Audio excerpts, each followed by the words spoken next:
Pantesan bersuara paling lantang, DPR diduga takut perkara transaksi 349 triliun rupiah terbongkar. Mereka ada di dalam jaringan itu juga. Ini adalah kemarahan yang memang valid. Karena belum apa-apa ini lembaga yang mengatakan sebagai lembaga wakil rakyat justru menjadi antitesis terhadap upaya pemberantasan korupsi yang sedang diupayakan oleh Pak Mahfud. Nah, itu salah satu tantangan terbesar, tantangan secara struktural. Jangan sampai ini dianggap sebagai satu permainan politik saja, dan harus ada pada suatu saat upaya untuk betul-betul membongkar setuntas-tuntasnya. Saya kira tidak peduli siapa, Mas, mau LSM mau pemerintah, kalau memang serius untuk melakukan upaya pemberantasan korupsi harus diapresiasi. Jadi Pak Mahfud, dia kontroversi memang. Bahkan dulu dia bilang, ya kalau malaikat masuk ke istana juga bisa jadi iblis. Ini yang terjadi sebaliknya.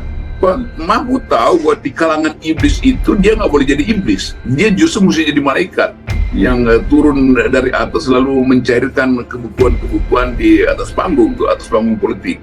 Jadi Pak Mahfud, apapun mau berselisih dengan siapapun, publik akan anggap bahwa Mahfud MD ini adalah suara rakyat, suara yang betul-betul datang untuk menghasilkan kembali Indonesia yang bermutu, Indonesia yang berkeadilan, Indonesia yang dijanjikan gemar ripa, loh jinawi, segala macam. Dari dulu tuh DPR emang nggak mewakili rakyat, teman-teman. Gimana mewakili rakyat? Sekalinya mereka ada yang mungkin jujur, berinisiatif untuk mewakili rakyat, ujung-ujungnya di pergantian antar waktu, ujung-ujungnya mereka yang jujur-jujur tuh diganti. Percaya sama gua. Makanya gua kasihan sebenarnya sama anggota-anggota DPR yang mungkin pengen berinisiasi untuk merubah bangsa atau yang jujur gitu, karena mereka akan tergencet dengan sistem. Ujung-ujungnya mereka tidak terlalu bisa bergerak banyak karena kembali lagi semuanya ke arahan dari ketum partai. Jadi ujung-ujung kalau misal ketum-ketum partai di Indonesia ini nggak bisa mewakili suara rakyat, kan kita sistemnya pakai parpol. Jadi sebenarnya lebih cocok bukan Dewan Perwakilan Rakyat, Dewan Perwakilan Parpol harusnya, karena orang-orang itu mewakili suara-suara orang parpol sebenarnya gitu. Dan kita harus bayangkan bahwa Mahfud mampu untuk menyelenggarakan satu gerakan sosial yang betul-betul luar biasa. Kalau dikasih kekuasaan yang rada mutlak oleh presiden, saya usulkan Mahfud dikasih mandat aja sebagai atas nama negara, atas nama keadilan, atas nama masa depan. Mahfud diberi hak untuk membongkar semua kasus ini. Dan Mahfud bukan orang yang penakut kalau di backup oleh presiden. Jadi sekali lagi ini proposal penyelamatan bangsa ya, bukan sakit. Proposal Ramadan, ya, proposal Ramadan ya, dari Ustaz Rocky Gerung. Dalilnya adalah sederhana, bahwa nggak ada lagi kesempatan untuk membongkar korupsi dan sudah terbuka, momentumnya tiba.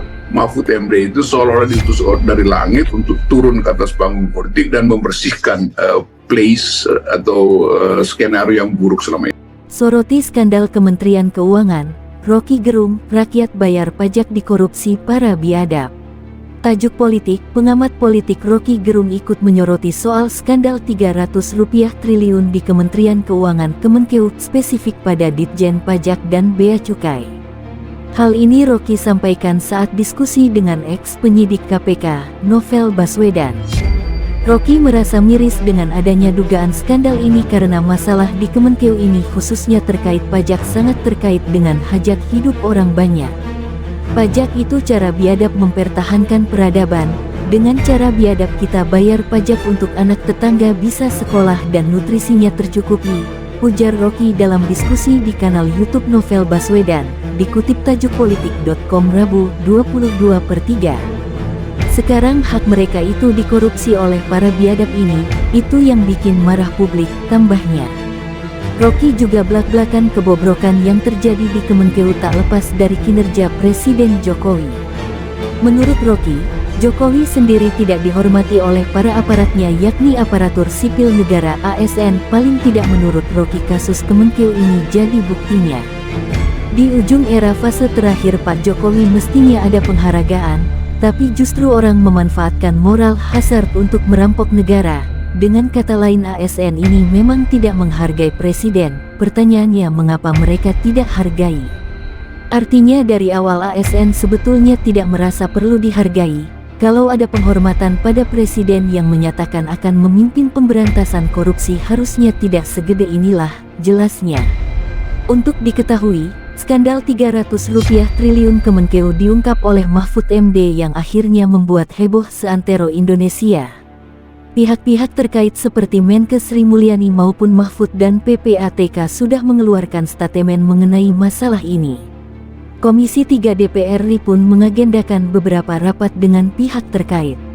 Munculnya skandal keuangan di Kementerian Keuangan mulai terungkap saat ada pemukulan anak pejabat pajak terhadap anak pengurus GP Ansor. Gaya hedon anak pejabat Ditjen Pajak langsung dikuliti netizen yang akhirnya mengungkap banyaknya pejabat negara yang hidup hedon tidak sesuai dengan penghasilannya, sehingga menimbulkan dugaan korupsi.